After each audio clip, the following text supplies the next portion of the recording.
Assalamu alaikum. Welcome to the Mad Mamluks. I'm Mahin and I'm here with my co-hosts, Sheikh Amir Saeed and Sim. Today we've got a very special guest, a good friend of our podcast, on the show today, dialing in from Dallas, Texas, Omar Usman. And Omar Usman's a guy that we can introduce in a variety of different ways. One of the co-founders of the MuslimMatters blog, on the ground floor of the founding of Qalam Institute, Debt-Free Muslims podcast, John C. Maxwell Leadership Initiative. This guy's got a lot going on. Omar, first of all, welcome to the show and Jazakallah khair for calling in today. And I say this a lot in the podcast. I think Sheikh Amr has mentioned as well that the podcast for us, a lot of times is full circle for us. We connect with people that we've known for a long time. You and I first met online in 2007. You remember that Muslim Matters article you wrote about grooming, because we used to have like big beards back then. We were on the sunnah back then, mashallah, before we sold out. Sheikh Amr still holding it down though. And Omar, so you still got some substance in there. But I remember I commented on the comments and we talked a little bit. And then you came to Columbus a few months later for a wedding and we met up for some Somali food. And at that point, I realized that you were probably the first person I've ever met that was kind of within a Muslim family, but your wife was from another race. So you're Pakistani, right? Yep. And your wife is from Somalia? Originally Somali, yeah. So talk to us a little bit about that, man. That's like, because Dacey's, we like hella racist. How did that fly with your folks? Man, you're going to upset a good chunk of our audience. Yeah, it's all good. He doesn't mean it in a bad way. No. There's racism in every culture and whatnot, so. But Dacey's got it on lock, though. We'll save it for another podcast, that debate. I got introduced to my wife through some mutual friends, and we decided we were compatible for marriage, and alhamdulillah, we ended up getting married. And it's I never set out saying like I want to get into an interracial marriage or something like that. It was more, I guess, circumstances what it ended up being. But you're right, there's a lot of resistance in our community as well. I guess I dealt with a lot of that also. Okay, now, I remember you were also talking about how some other brothers had saw what you did, and they came to you for advice. Like, take us through an example of maybe how you would advise a brother who is, trying to marry someone from another race, and their family's giving them pushback. Like, what are the things they need to be considering before they go into that endeavor? And before you answer that, your family might be right on some points too. So you may want to advise the listener that there are some things that you may want to consider before entering this type of relationship. Yeah, definitely. So, it's easy for me now. Like, alhamdulillah, I've been married. It's coming up on about 12 years now. So my advice on how to go about it versus what I actually did probably will differ at some point now. Because I have the luxury now of looking back and realizing I probably didn't do everything in the best way possible. But for the advice that I would give really is, I think one of the main things that ends up happening, and this is what I come across a lot when I speak to people who are considering it or trying to do it or whatever, is very easy to get caught up in the moment or get emotionally attached. And so it's very tempting for a person to start seeing everyone who's maybe giving them advice or might be opposed to it for whatever reason, whether it's legitimate or illegitimate, they start seeing everyone as basically, these are all obstacles in my way that I have to overcome to marry the person that I want to marry. And kind of the heat of the moment makes it very difficult to filter what are legitimate issues and what's, maybe just flat out, for lack of a better term, racism or something like that. So that would be the main thing, is for people to kind of just step back and try. And it's really difficult when you're trying to get married to someone, your emotions and everything's going wild. So it's difficult to kind of pause and try to think through the situation, but that's really what someone has to do. Yeah. When you take into account some of the cultural barriers, at least from my own experience, I found that having a spouse that was from a different culture made you realize how much of yourself is attached to your own culture, despite how American you thought you were, or, how much you identified yourself attached to an American culture. You realize there's some huge differences too that you have to overcome. My own self, my wife was from Arkansas, right? And, she doesn't mind me saying that. Country. Yeah. So she grew up, So yeah, and Mahin's wife is from Mississippi, and they grew up in a very American society and unable to relate to a lot of things that us more traditional Indian Pakistani people are raised with. And after we were married, I was surprised at some of the things. I'll just throw out an example just so that the listeners can have something to chew on. Like, for example, having food ready for you right after work, right? My wife, she's a working lady, you know, she works also. And, it was kind of a surprise, like, oh, there's no food there.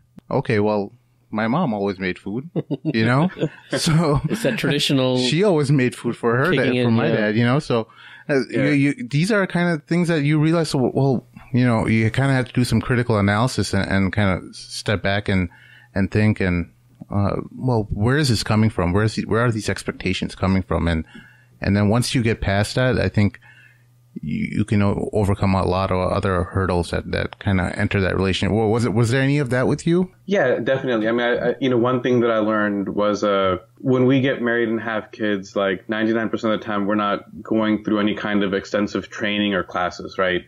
Like, you're not going through a 6-month course on how to get married and how to live with someone. What you end up doing after you get married is you fall back on the habits that you were raised with. So whether you realize it or not, once you get married, you're kind of expecting married life to be the same as the married life that you've probably observed growing up. When you have kids, you end up, whether you realize it or not, you adopt a lot of the same parenting behaviors that your parents had, whether consciously or subconsciously.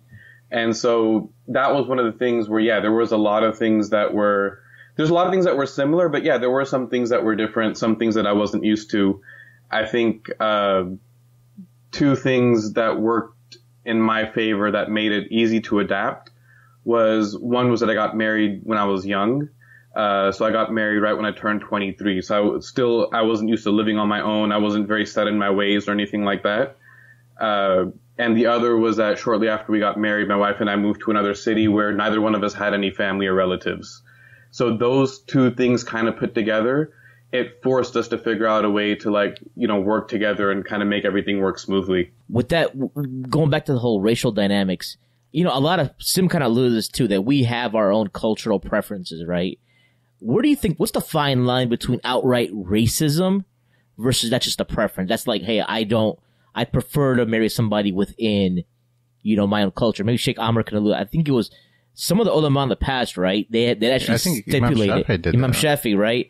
Had actually said it preferred that people marry within their own culture, their own race. Where do you think we draw the line though between? I'm gonna put my mom on blast real quick because she doesn't listen to the podcast. Oh my! So I remember one time, I'm from Columbus. I'm from Columbus, and Somali's real deep there, bro. There's like 40,000, and I used to always go to Somali restaurants. I'd eat more Somali food than Bengali food. And my mom one time had mentioned about it seems like all your friends are Somali and you go to restaurants. You're not gonna marry a Somali girl, are you? And I was like, yeah, what if I do? And the next thing I knew was like a shoe that flew across by my head. Yeah. And I'm like, is that? But again, where does that draw? Maybe she just had a preference. Where do we draw the line between racism and? I like the word that he used. Sorry to cut you off, but resistance is a good word. Because we don't, I don't think they intentionally mean to be racist or really racist, but resistance because change, and if you come from a very rich culture and traditional culture, especially from the subcontinent, I think a lot of mother-in-laws envision their future daughter-in-law to be their daughter, and they want to be able to bond with them, and they want to have conversation with them, and they want to have a strong, meaningful relationship, and if they can't have that, and they don't feel like they can have that with someone from a different culture. Right? But even traditionally, a lot of mothers don't think I don't know how it is, in other countries, but I know in India and Pakistan, they don't feel that anyone's good enough for their son, and that's there. That's a cultural thing that no one's good enough for their son, especially the pampering that happens, even at an older age.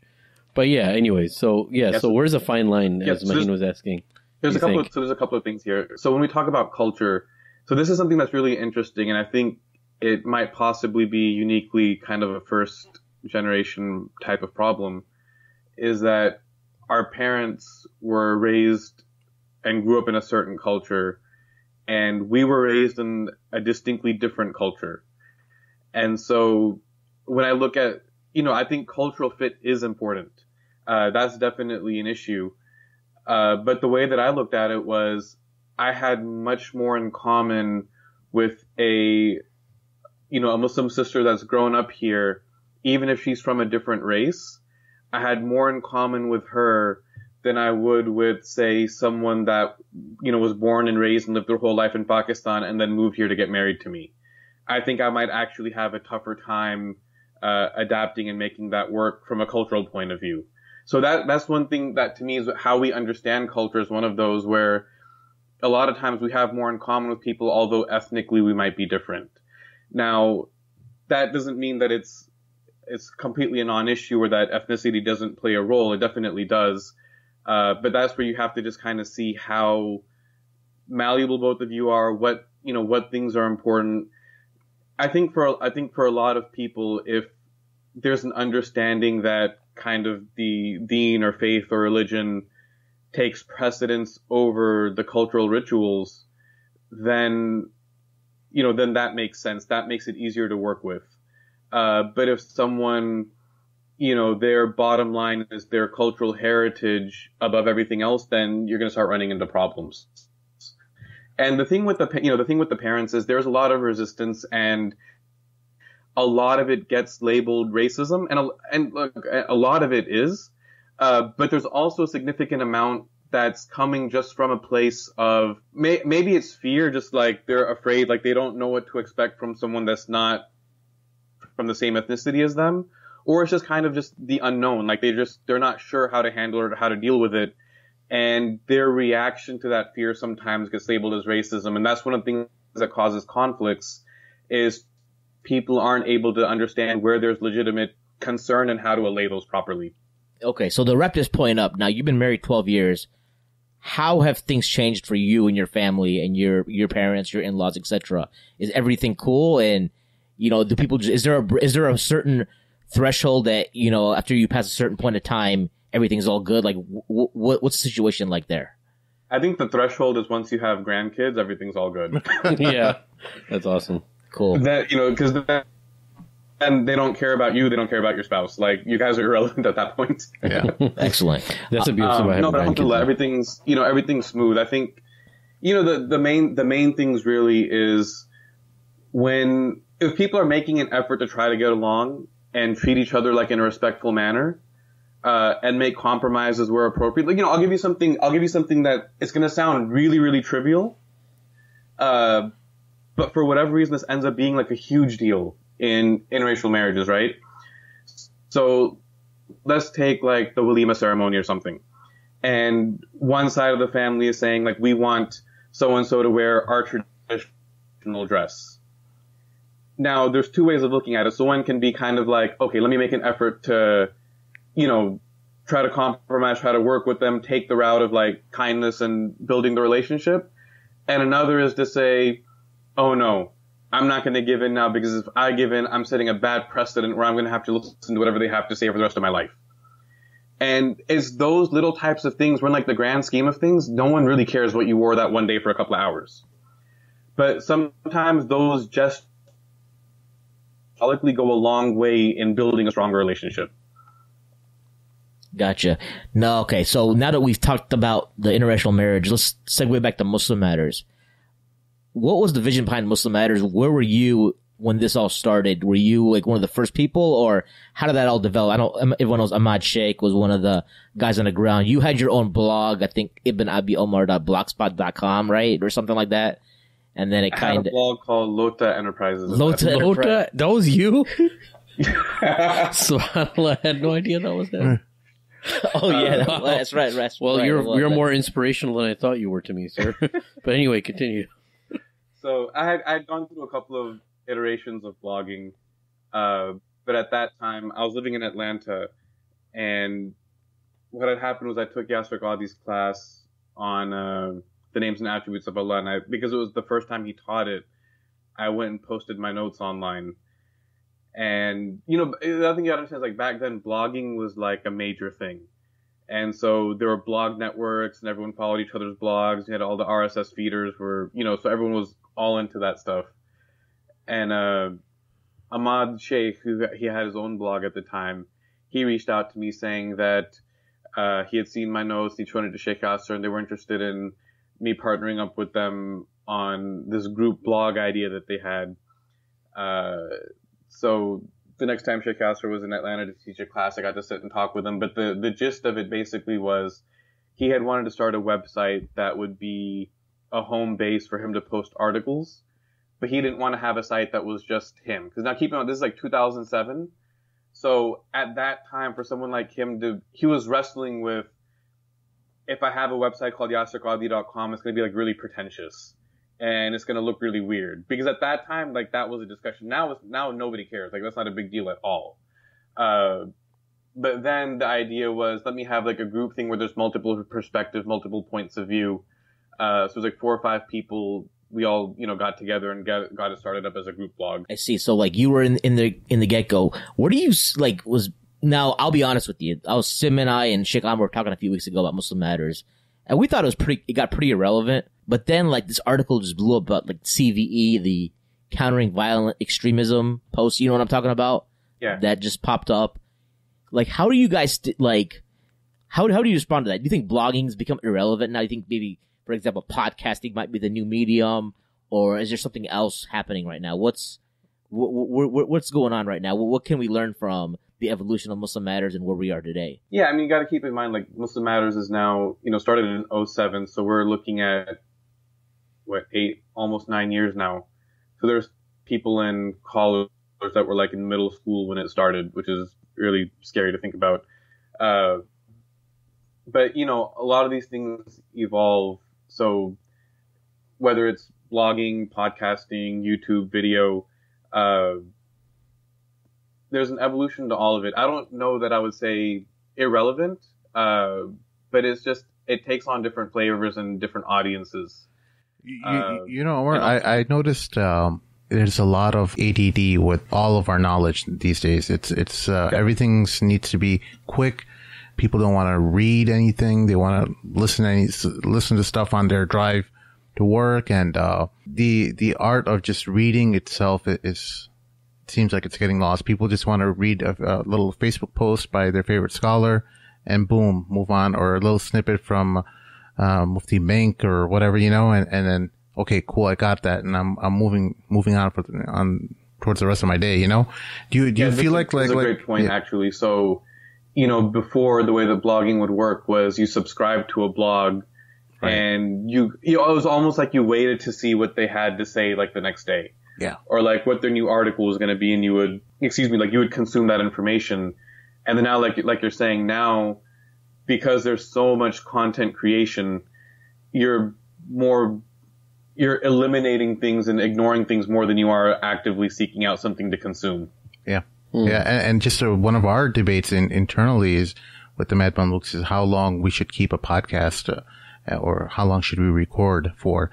And the debate is always going back and forth, whether it should be half an hour to an hour to 2 hours or whatever, But what we always just settle on is as long as we can keep the conversation entertaining, and that's it. It's not a story or a movie, where there's a beginning and an end. If you start listening to it, then you won't find out what happened in the end. There's nothing like that. You could, always listen on your drive, and then you can pick up while you're going back home. Yeah, just that's the thing now with.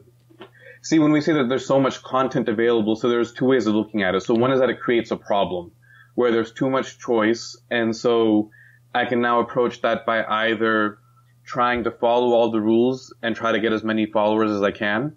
Right. So with a podcast, that might be to make sure it's only 20 minutes. With a blog post, make sure it's not more than 500 words. Making sure that your YouTube videos are all 3 minutes or less. The other way is to say, okay, you know what? We're creating something that, we're proud of and we like what we have, and there's going to be a certain segment of people who like it, and they're going to sit down and listen to it for an hour and a half. There's going to be people who are going to sit down and read a 5,000 word blog post instead of a 500 word blog post. Now, granted, it might be 100 people instead of 10,000 people. Right. But the relationship and depth of connection you build with that 100 is going to be much more lasting, fruitful, and you'll get a lot more benefit out of it.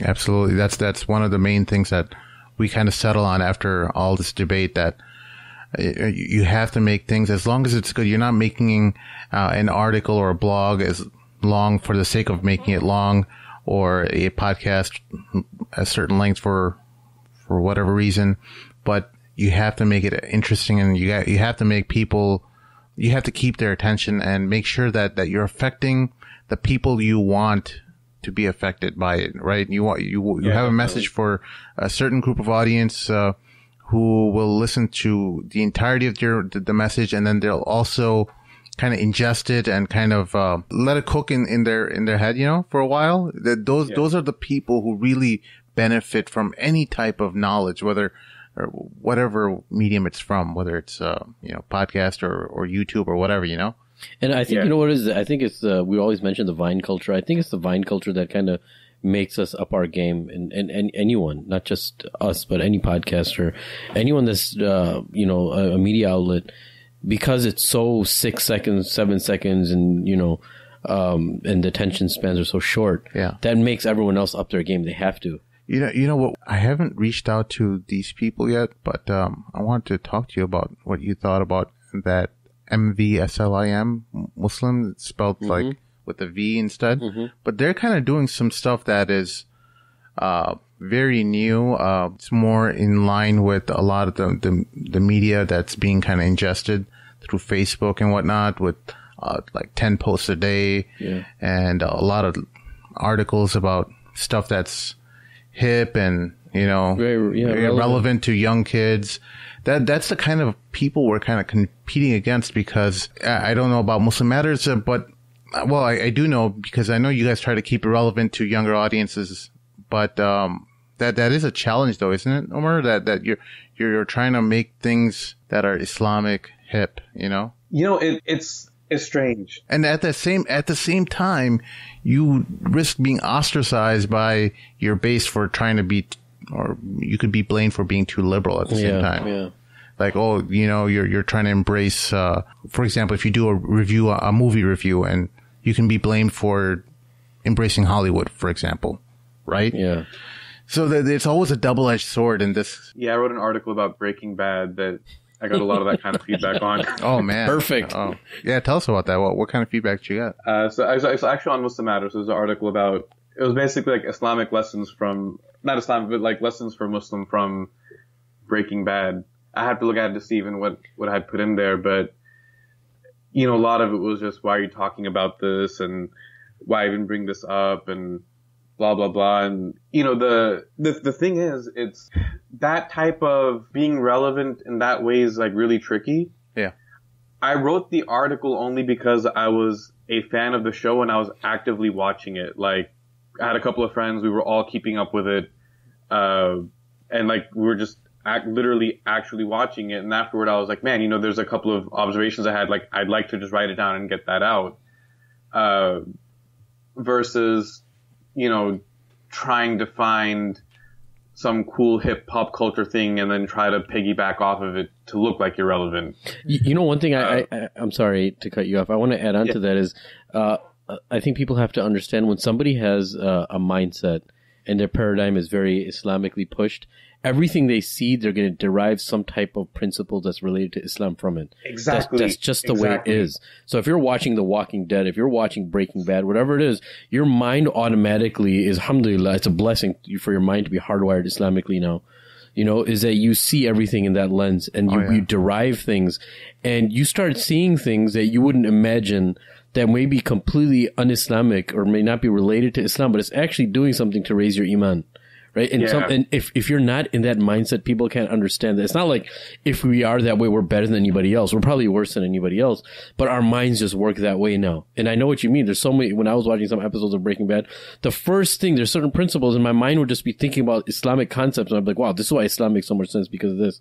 This is why it makes so much sense because of this, Yeah. But yeah, I want to hear more about this whole backlash you got from Breaking Bad. And if you can let us know what pointers you derive from that, that'd be awesome. No, that's a beautiful way of putting it, though, is that's just the way your mind starts thinking. You know, the backlash is always, it's just, it's, I don't know if it's unique to the internet because I haven't met people who actually say these things in real life yet anyway. Yeah. Where it's like, if there's anything slightly haram in it, like suddenly it becomes not okay to talk about. Like you have to almost pretend like it doesn't exist. One of the challenges is that you want to push the boundaries in terms of how you want to discuss anything Islamic. So, for example, like how Sheikh Omar was saying, you know, you want to be able to derive some moral benefit from a pop culture reference, for example, The Walking Dead or whatever, you know, and at the same time, you know that there's going to be that segment that will push back and say, this is completely wrong. You're a person of knowledge. You shouldn't be speaking like this. How could you? You're ashamed to everyone from other or whatever, you know? Yeah. So, I mean, that... You know, I think one thing to understand is, like, not everything is meant for everyone. Right. Yeah. And so, if I put out an article about things from Breaking Bad, like, very obviously, if you don't watch the show or you've never seen the show or you don't like the show or you think the show is haram or you're morally opposed to it, like, whatever the case may be, then that means that article is not for you. Yeah. Of course. Very well If put. you're a fan of the show, then maybe you'll appreciate some of the points in there, but if you don't watch it, I'm not expecting you to read it either. Yeah. That's one of the things I wanted, the Mad Mamluks blog, where we're trying to start up a blog with kind of an aggregate of different blogs that are around the country, around the Western speaking world. And we're trying to bring some of the best articles together. And I think a few people who have agreed, like Sheikh Joe Bradford and a few others, have agreed to participate in that blog. One of the things we want to be able to tackle is some of these things that we can't talk about, or we're having difficulty talking about it because we're so busy putting up this front of who people think we should be, or we ought to be, or, you know, what we should be saying. You know, when you're losing a whole bunch of people that probably could be able to benefit from a review of something, you know, that a show that is relatively halal, you know, there's no, you know, promiscuity or something in it, and then you can show some benefit from it. I really think we should, everyone in the entertainment or Muslim news entertainment industry should be able to think about and say, like, hey, we got to be able to talk to people about this. Yeah. You know, Omar, let me ask you a personal question. What is your favorite blog post? Is there a favorite blog post you have of all time? It doesn't have to be Muslim. Just, do you have one that, like, pops in your head? Or a blogger in general. You know, I have to make a slight confession. I don't really read blogs. I love it, dude. I love the honesty, brother. So the reason I asked is this, like, I'm being perfectly honest because it's beautiful. It's beautiful. I really like my information intake. Because I realized after reading a lot of blogs that it was getting way too superficial and ADD. So I've shifted my reading focus solely to books. Beautiful. And blogs, that's my writing outlet. Yeah. And I want to talk about your reading habits or books a little later, but the point I want to make before we wrap up on this whole blogs, podcast, medium outlets, whatever we're doing, right? I think we have to just be, like Sim has been hammering, relevance, and it has to be content that can't be necessarily available anywhere else. Like, our conversation is not something that, you know, there's not going to be a book or a lecture about this stuff, right?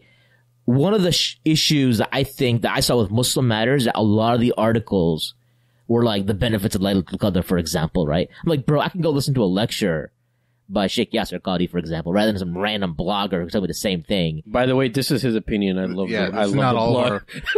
There's some awesome stuff I found on MuslimMatters, but like, this is mine. You follow what I'm saying, Omar? But I'll tell you, my all-time favorite blog post is Omar Lee's Rise and Fall of the Salafi Dawah, the 10-part series. That was freaking amazing. You remember that series, man? That was like, I was like on the edge waiting for that next article to drop every week. Like a pair of sneakers.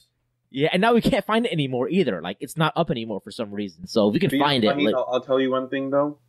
When it comes to something like the benefits of Laylatul Qadr, and you're like, man, I could go find like a Mufti Mink video that would be better than anything that's on any of these blogs.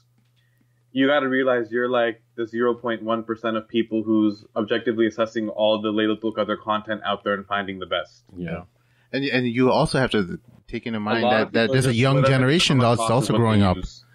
Yeah, and when people Google it, the Laylatul Qadr, they're going to come across Muslim Matters, and that's what they're going to be utilizing for their talks or whatever, their MSA meetings.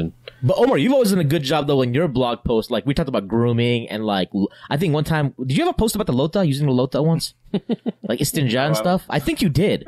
About in the workplace, right? He's like, I don't want to talk about this anymore. Why are you bringing like back? School, dude. I may have had something a long time ago. Yeah, that's how I remember you, though. That's like the classic stuff. That's like vintage Omar Usman right there. That's like from like a decade ago, man. So were you guys the ones that had that in ISNA? I think it was like 2004, 2005 that had the Lorta Power shirts. Was that you guys? No, that was somebody else. Oh, okay. Because that might have been Muslim Travel Buddy. I had that shirt. That's why. That might Muslim Travel Buddy. They had the portable lotas, look like hockey pucks. You can stick them in your pocket. Yeah. Coworkers would ask you what they were, and I'd be like, "That's Copenhagen," like chewing tobacco. This conversation is devolving. So let's talk about your podcast, Debt Free Muslims.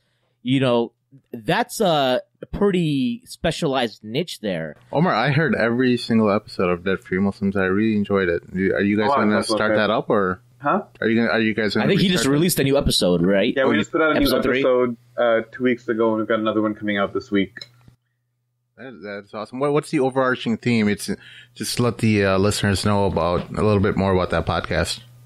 So the overarching theme, really, it's kind of what you were hitting on earlier about relevance. It's the gist of the project with Debt Free Muslims was basically our religion tells us all these things like debt is bad, interest is haram, and interest is haram is like a pretty major big deal. Like, it's an understatement. But the reality is we've never had a relevant way of approaching it. And so all of the discussion that takes place in whether it's conferences or even dinner parties, all of it orients around how to buy a house in a halal way, or what kind of stock investments are halal, or this or that. But it's not, that discussion doesn't meet the reality of people on the ground in their day-to-day life. And so the objective really was to try to take some of this type of, just basic common sense personal finance stuff, and bring it to the Muslim audience. After some trial and error, we kind of realized that the podcast was the best way of doing it because, I don't even like reading about a lot of those topics, because they're just boring. So the podcast seemed to work out better because we're able to get interesting people, and get their insights and a lot of their feedback on various topics. And so we've had both. We've had Islamic shuyukh and we've had like New York Times bestselling authors. Nice. That have nothing to do with Islam at all, but just to learn that financial literacy, basically. Yeah, man. That's exactly what we need. We need to be able to pull the knowledge wherever you can find it, right? Exactly. It doesn't have to be a Muslim, but I think we had a UFC fighter who was non-Muslim on our one of our shows. So we don't have any rules that we want to play by. We want to make sure that utilizing the human race. That's all it is. Yeah. Yeah, and we've had an evangelical Christian, we've had a Jewish guy, like we've had everybody. Awesome. Wait, you guys hadn't? Oh, what kind of backlash? Have you got any backlash about those kind of guests? No. So here's the I'll tell you something else. Kind of going back to what we were talking about earlier. Here's one thing that I realized: when you feed the Vine culture, when you mass produce that type of content, you get a lot more haters. Yeah. But when you create more specialized and even longer form content, the haters don't have time to sit through it and listen to it or read it. Yeah. That's very And awesome, so the blog, for example, the blog posts that I write that are, let's say, more than 2,000 words, I very rarely get a negative comment. And if I do get a negative comment, it's usually like a respectful one from someone that read through it and had like an actual intellectual disagreement. But the short stuff that everyone can kind of process and skim through, everyone's got an opinion on it. Omar, you're a veteran in this whole game. You've been doing it for over a decade. And what kind of advice would you give other content creators in how or what medium should they go into, or how should they approach this? They have a lot of thoughts and they have a lot of ideas and they're not sure exactly how to approach it. my advice really would be, and it's gonna sound super simplistic. But as with most things, it's that simple stuff that works. It just takes the challenges and the execution of it. I would say the platform is 100% irrelevant. Mm-hmm. If you feel like you like writing, then write. If you like podcasting, then podcast. If you like doing videos, then make YouTube videos. If you like doing photos, do Instagram. Like, whatever you feel comfortable with as your mode of expression, go with it. Yeah. But then be consistent with it. That's the hard part. So, try to do something every day. In some respect, whether it's building up towards something that's a larger piece or sharing small thoughts, but you have to get in the habit of creating some type of content on a daily basis, because that's really the only way for the thoughts in your head to crystallize and for you to figure out if it's coherent, if it's resonating, if it's useful, beneficial, all those things. Right. So really the platform, I would say pick whatever you feel comfortable with or where you feel your strength is, but then you've just got to make some kind of daily effort and eventually it'll compound. A lot of people end up asking me about writing just because I have been blogging for a long time. And that's the answer, is that I had even, we were talking about Lota Enterprises back in what, 2006-ish, right? But before that, I probably had like 5 or 6, I'm not even exaggerating, I probably had at least 6 or 7 websites that were terrible that I shut down. And even after that, I've done other things that I tried, tested, didn't work, shut them down. So it takes a lot of like practice to try to build that up. And that dedication is really what's key. What are the main challenges? One of my own challenges is working with Mahin and Sheikh Amir, arriving on time. we drive him crazy. He has kittens and cats. He basically treats us like his cats, No, sorry, go ahead, man. Sorry. No, but we're going to tread lightly from now on. Working with people and whatnot, we're basically not as motivated as Sim, basically, right? We're lazy and, on welfare. How do I crack the whip with these guys is basically what I'm trying to get at. How do you work? You're putting you in an awkward situation. No, it's not always making out. Omar's like, fire him and hire me. Yeah. No, Omar, just what are some basic pieces of advice you could give in terms of working with more additional people and teamwork and whatnot? For teamwork, you work with a lot of people in Muslim Matters and people who are expected to come through when they're told to come through. You have a lot of expectations when you're managing such a huge project. So what are some advices that you would give people in general? Yeah, how do you keep the engine running? So I'll tell you something that Sheikh Abdul Nasser Jangd always says, and this really resonates and it's probably been a hard lesson to learn, but it's internalizing nobody cares what you think. Yeah. And that's probably been the best way to figure out how to work with teams, is just realizing, like, I think a lot of times conflict happens because people overvalue their own opinion and they're not able to empathize or listen to anybody else. And if you're able to kind of subdue your own ego a little bit and listen to what other people have to say, that goes a long way in just creating like a healthy working environment and actually like creating even better work. So I think what Sim was alluding to, like, how does he deal with me when I show up late and then I want to eat chicken wings and fries while he's setting up? Because it's not like there's expectation though, right? We're trying to take this podcast to the next level. Statements. Thank you for what about making blanket statements? Mahin, Mahin, you are in a confessional booth with your priest, and it seems like you're coming out with all your sins right now. I broke my diet today too, man. Yeah, so I had to put it out there. This is Omar.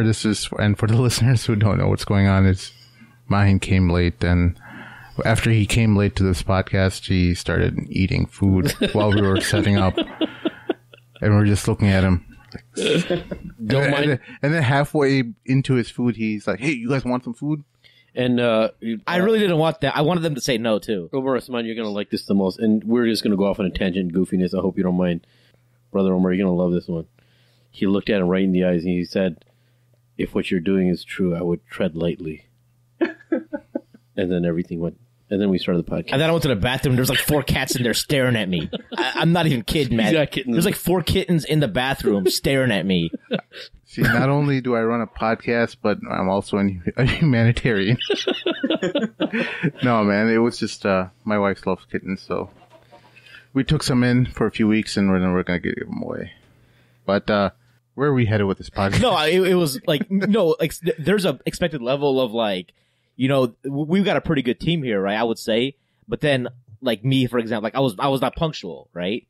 Or that happens to others as well. Or we say we're gonna do something by a certain deadline, like, hey, I'm gonna have a blog post to you by X date, and I don't do it. Or I told Sim, for example, hey, I was gonna edit a podcast like a month ago, and I'm still working on it. Like, and the thing is, we're all putting like blood and sweat into this, but you know.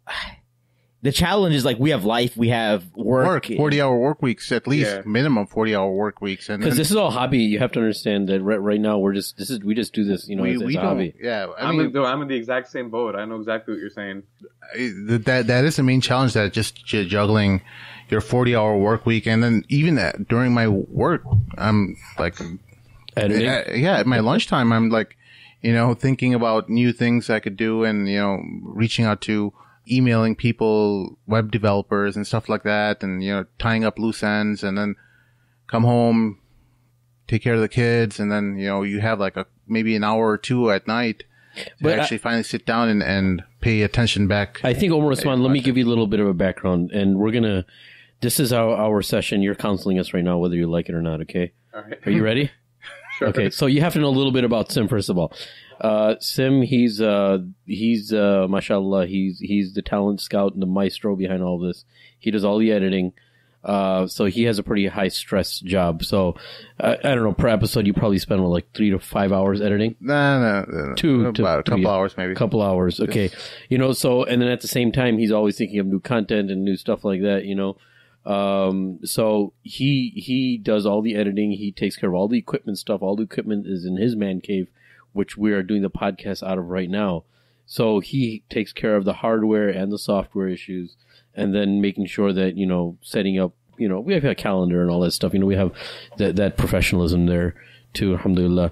But, my take on it, and just tell me if I'm, you know, if I'm correct or incorrect, is that, you have to have an individual like himself which I call has a healthy type of OCD. Because if you don't have that type of person, then nothing's going to get done. Like, if he was chill like all of us, Maheen's pretty punctual, too. I guess I'm the only chill one here. But so what happens if everyone was like me, we wouldn't get any work done. You know what I'm saying? I'm being straightforward. So you have to have one person who goes over, above and beyond and has that tendency, and he's going to expect that from everybody else. Everyone's going to come through at least 50% of what he expects, and we're still being productive. I personally think we're pretty productive. But if I was the maestro, then I don't think we would be productive. So, you understand what I'm saying? So, yeah. And I don't want anyone to get anything, like, we're very chill. We're buddies. We hang out. All of us hang out on the weekends, even if we're not doing podcasts. Yeah, our wives hate us. Yeah. And my wife, thinks that I love Sim more than her because I spend more time with Sim, or I did, especially in the summer, than I did with her. You know what I'm saying? So we're all buddies. We grew up together. Maheen came in new in the picture, but we've known him. It's as if we've known him forever. Very cool dude. You know, alhamdulillah, we have a really good vibe going.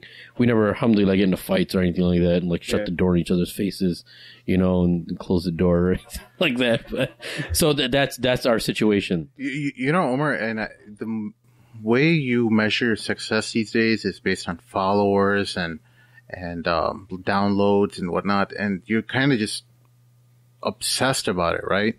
And every day you're kind of checking what's going on and how many downloads, how are we going up, are we going down, you know, and it kind of gets to you after a while. You're like, okay, well, you know, where am I headed with this, and how do I make the huge leap to, you know, but the sky's the limit, right? So you kind of want to that's the world we live in. You see people who are just obsessively tweeting things out, like 10 tweets a day, and you're like, I can barely put out one tweet a day.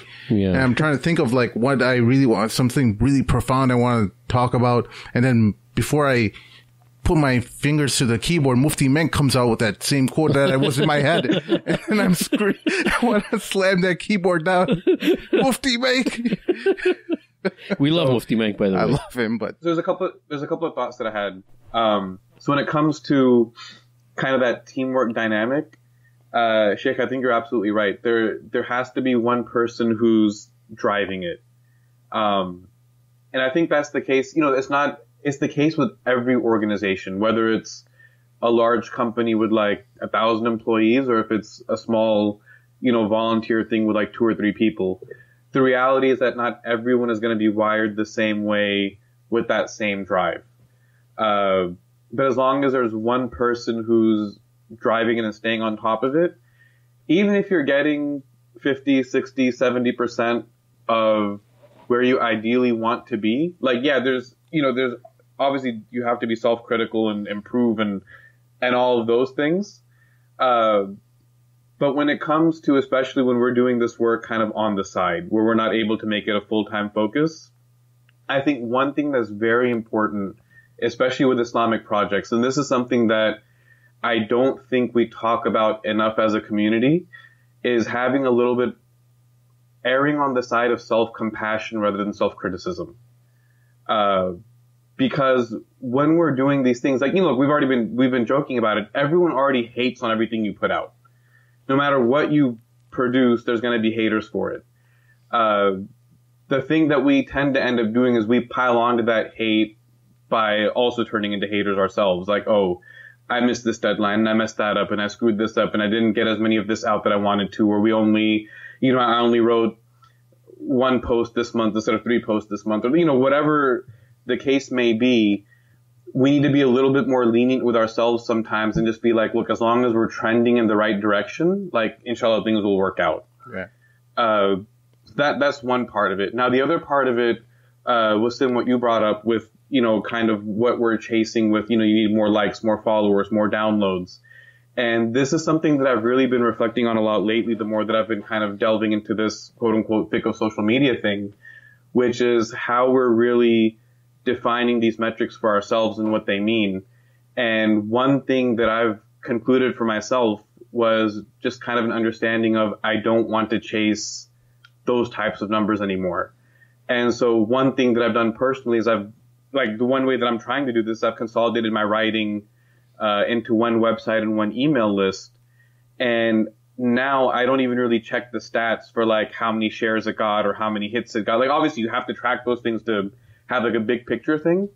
But my real metric is more, what are the email responses that I get from the readers and what comments did they have and how did they engage with the content? And from that perspective, 2 or 3 meaningful emails and conversations to me feels more successful than if the post, let's say, went viral and got 10,000 hits. Yeah, tell us a little bit more about this of social media. What is this? I remember seeing a blurb about it on the MuslimMatters page. I'm actually interested, when you talk about that, please talk about sub-fiqh of trolling. So the trolling is probably where it got started. I think my first foray into this topic was the shame grenades thing. Just because I'd been noticing that everywhere, and it took me a while to kind of put my finger on it and figure out what exactly it was that was going on. Can you actually elaborate on what the shame grenade is? Huh? Like, for those who haven't read the post, I know what you're talking about, but what, for the benefit of our listeners, give us a quick summary of the shame grenade concept. So the shame grenade is basically if I say, we need to really make dua for Pakistan because there was an attack in Quetta. Yeah. And someone says, oh, well, what about making dua for the Muslims in China? And I'm like, okay, like, it's the whataboutism basically. So like, no matter what you say, someone will come back and try to kind of outrank your tragedy with a bigger tragedy. Yeah, so with the go ahead. Social media thing, basically it's, after all these years of kind of seeing the behavior that we have online, and now with the smartphones, the technological changes, really for me, the thing has always been like our community is perpetually behind. So when the world started producing CDs, we're still making audio cassettes of Islamic lectures and Quran. When the world ditches the CDs and moves to MP3 and digital audio, we suddenly start producing CDs. When Facebook comes out and everyone's on it and everyone's utilizing it, we're still having discussions in the masjid saying, is it halal or haram?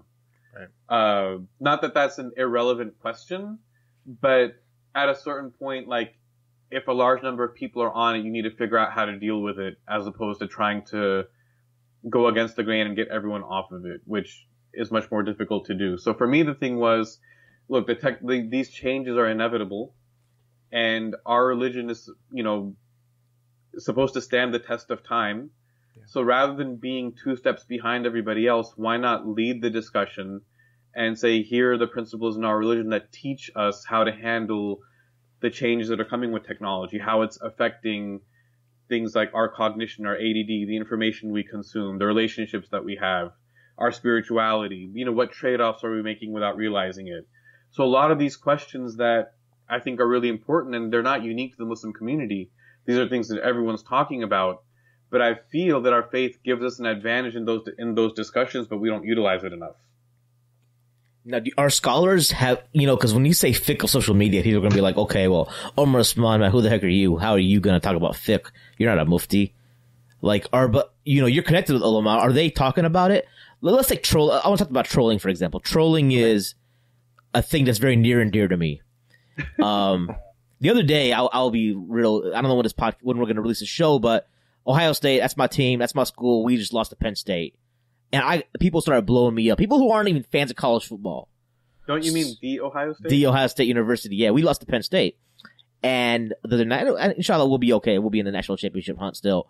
But as soon as that game was over, people were blowing people who don't care at all about college football blowing me up. I blocked 2 people immediately.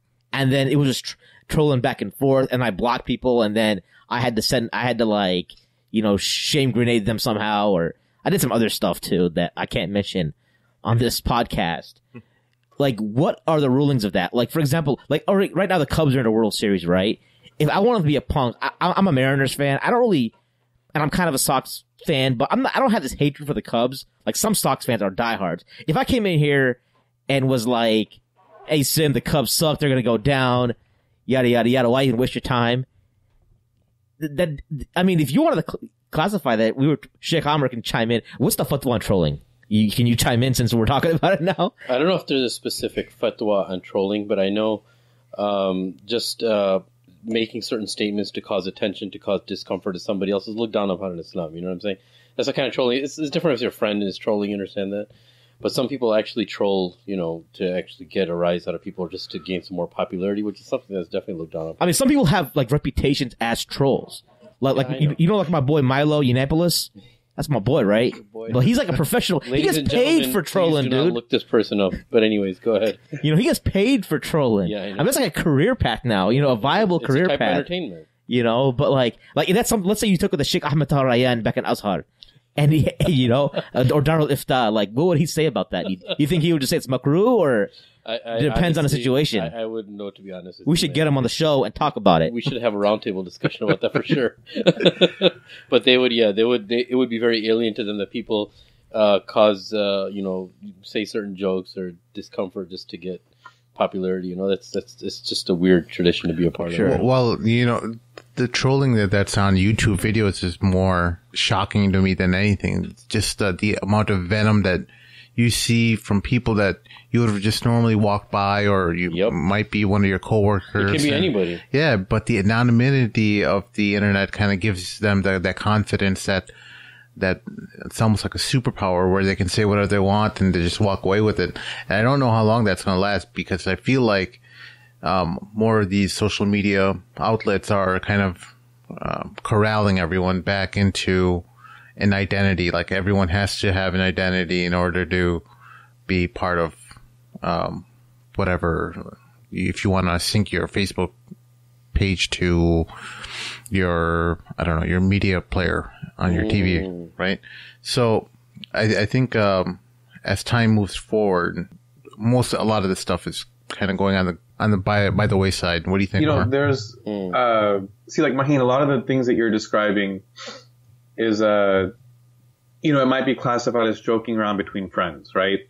So if the 49ers lose, I might text my buddy who's a 49ers fan and kind of like give him some grief about it or whatever.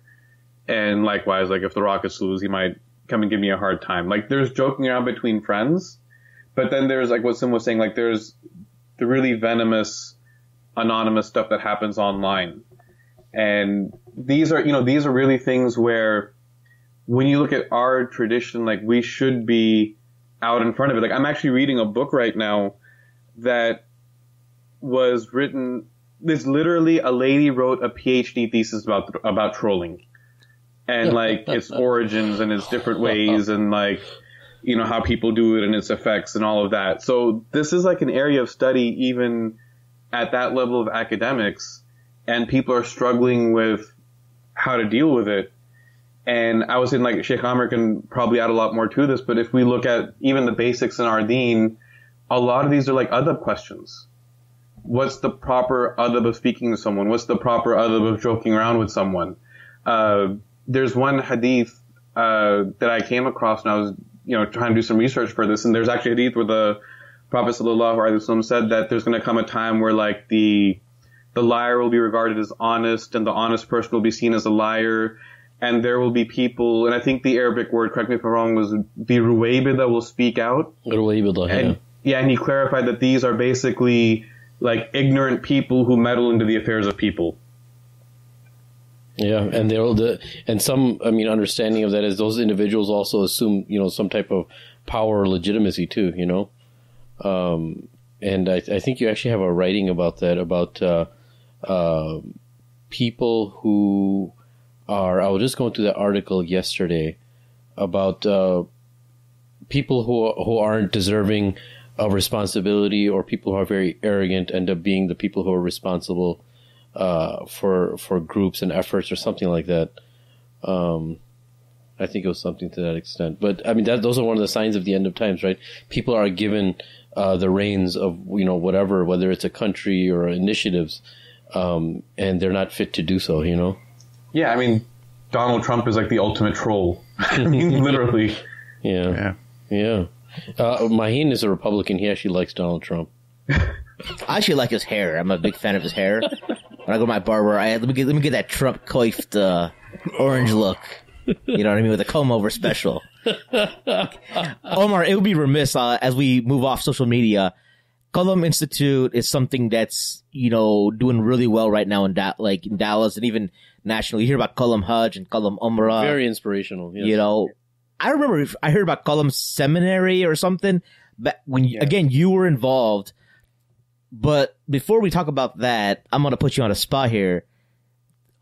Before Dallas, you know, Dallas like Darul Hijra, right? All the mashayikh go to Dallas, and then you got all these people going to Dallas for Bayina and this and that. Before that, Dallas tried to... That really ticks me off, by the way. Sorry? I have a lot of, against the contrarian views about moving to Dallas. You know, but like, Dallas, like, what's the story behind Qalam? Now, I remember Al-Maghrib tried to launch in Dallas in like early 2000s and was like an epic fail, right? You know, what's the whole dynamics between how that happened and then what got on with Qalam? Tell us that story and your involvement there. I think you and Sheikh Abdul Nasser go back, right? That's part of it, I guess. So Sheikh Abdul Nasser, when he was studying in Pakistan, he would come and lead Tarawih at my local masjid. So I've been praying behind him since like the late 90s. So I've known him like for a really long time, like way before any of all this stuff happened. I was in Atlanta for a couple of years, and I remember I moved back to Dallas. It's probably 2007 or so. And Sheikh Abdul Nasser he had gone out and he was doing something, and he had recently moved back and taken a full-time role at that particular masjid. And so, you know, we would just and I was working from home full-time. So, and he was there, so I would just go basically hang out with him at the masjid like all day. And, you were just sitting there like just brainstorming like things that we could do, things that we could start. I had just moved back from Atlanta where I was part of the group that had started Al-Maghrib. And we were looking at like, okay, why don't we either bring Al-Maghrib or do something similar? And kind of what it came down to was just we realized like trying to bring Al-Maghrib back to Dallas, especially after they'd already, like it hadn't worked out the time before, probably wasn't going to be too feasible. And even if it did come back, it would, at that time we're talking, would have maybe only ended up resulting in probably 2, 3, or 4 seminars a year. So it would have been a good add-on activity to something else, but it wouldn't be, we wanted something more regular. So we were like, okay, let's just start doing our own programs out of the masjid. And so that was the start of Qalam. Literally was, we just started doing one-day seminars like every other month. The premise behind it being we wanted to do a Quranic focus, do things that, teach tafsir in a way that was relevant to the community, do it in that condensed seminar format, and make it in a way that was accessible to families. So we would cater in food, we would have childcare available, things like that. We just kind of make it a come one day with your family, learn, hang out, and, do that. And that went on for a few months. The Nasser kind of going on the road and teaching a little bit. He also joined Bayina in that meantime. And then eventually came down to, I think Sheikh Abdul Nasser's goal really was always to have some type of a full-time program. And so 2-3 years ago, Hamli was able to start the seminary and graduated the first class, I believe, with 25 students or so. And then now it's grown to adding a second year program. So a lot of people who've graduated in the past 2-3 years have now come back to do a second year of Alim studies. And I think, hopefully the plan is now, inshallah, to keep growing it and add more years to it.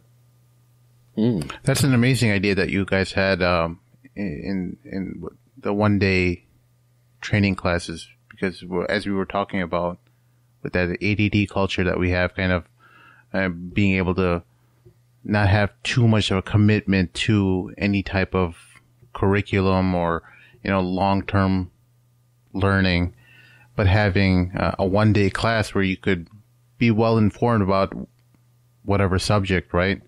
Right. And what are your thoughts on that? Are you guys going to expound on that or make it more often? You guys bring it to Chicago. Yeah. Well, that was the start of it. And then now, so now, they do have some traveling classes. So Mufti Kamani, for example, is traveling with, a class. They've added a new instructor, Sheikh Omar Hussein, who's a graduate of Al-Azhar. He's now traveling with a course. So, a lot of these things, they're just slowly now building and expanding. So that's the goal, inshallah, is to kind of keep that going as much as possible. Are you still involved in Qalam in any way, or is it kind of like taking on? By the way, how come Hajj is so expensive? Like $13,000, bro. Like, come on, man. I can't afford that. That's like the most expensive Hajj package out there. I don't think I set the prices. I think the prices are set from a higher authority. But no, I'm still involved with Qalam. I'm not involved in like any of the day-to-day stuff. Now, Alhamdulillah has grown to where they have a staff. So they've got people managing, they've got TAs, they've got marketing people. So all that stuff is there. The main thing that I do now is I'm still involved in the sense that I'm kind of, there to bounce ideas off of and stuff and help with various projects. And then the two main things that I'm doing is the Khatib workshop program and then the fiqh of social media. Actually, it's gone to a number of different communities, but that's also like a Qalam class that goes around. And that's your personal class? Yeah. Okay. And the Khatib workshop, is that also you as well, or is that something that Sheikh Abdul Nasser does? So Khatib workshop, we've got two. So Khatib workshop, every year we do a large program that's like 3 or 4 days. And that's with Sheikh Abdul Nasser, Ustad Abdul Rahman Murphy, Brother Imran Haq from Al Huda in Canada, Mufti Kamani, myself, and we also have a couple of sisters instructors as well. Sister Atif Sharif from Qalam and a couple of others. So this is like a big one where we get 7 or 8 people all involved. And then I've got a smaller one that's not really advertised, but it's just by request. I have a one-day version for MSA. So if a college needs someone to come out to help them basically get up and running, I'll go do like a one-day thing with them to get them kick-started. Abdul Rahman Murphy, y'all call him Ustad down there? Man, you know he's Chicago's finest, man. Up here, just like Murphy, yeah. There, yeah. we all grew up with him. That for our listeners. No, but I don't understand why you'd have a khatib workshop, because I found that every khutbah in every masjid is so relevant and awesome. Like, why would you want to have a workshop on that? I don't understand. I think you made the point.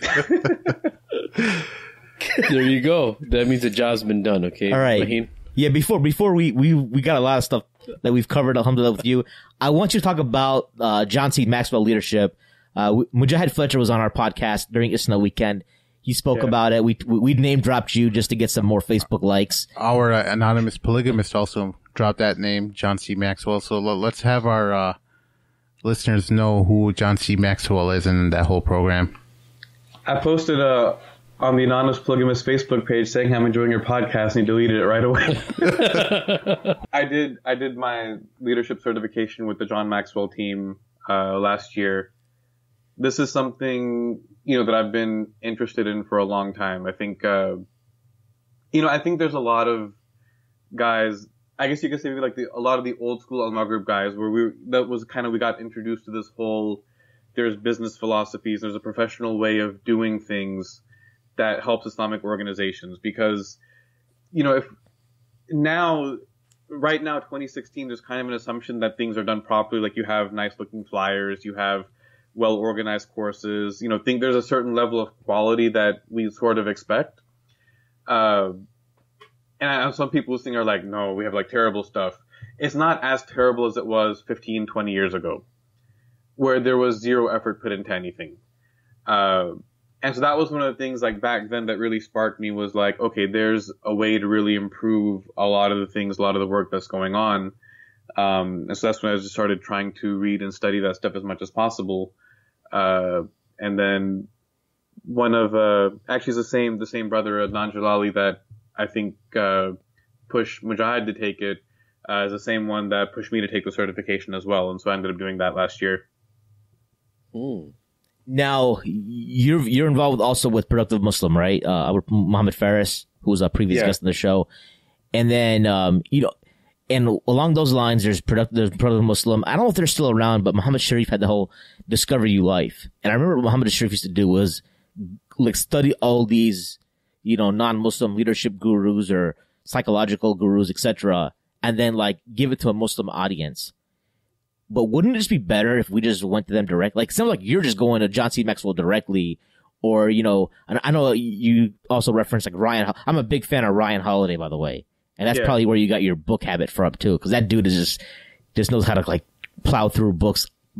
But like, how do we, as Muslims, just to be real, do you think we need to go to Productive Muslim or Discover You, or are we better off if we can manage it going directly to John C. Maxwell or, Robert Greene, Ryan Holiday, Ramit Sethi, etc., these guys, and learning those, because those are gurus. And I think my impression is that what you guys do at Productive Muslim or Discover You Life is just taking that information and filtering it down for those who are too lazy to actually do any reading on their own. Well, see, it depends on what someone wants to do, right? So with all these subjects, you could immerse yourself in them and never run out. I mean, literally, if I turn around right now, I've got entire shelves worth of books that I haven't read. And if I was to sit down and read all of them cover to cover, it would probably take me like the next 7 years. And by then I'd probably buy like another 1,000 books that I'd have to read. So there's an endless amount of knowledge that you can get into. I think really the challenge is figuring out where you want to focus. And once you figure out where you want to focus, that's where you go deeper. So for example, with leadership, that's a topic that's resonated with me. And so I will go deeper. So I'll read more books about leadership. I'll go and actually go through the certification process. I'll do all those things. Now take productivity, for example. And I joke around with Muhammad about this all the time. I was like, I don't care about productivity. I hate reading about productivity stuff. I hate reading Life Hacker. Like, I literally have an aversion to all that material. I would rather just read the one thing on Productive Muslim that kind of gives me the highlights and be done with it.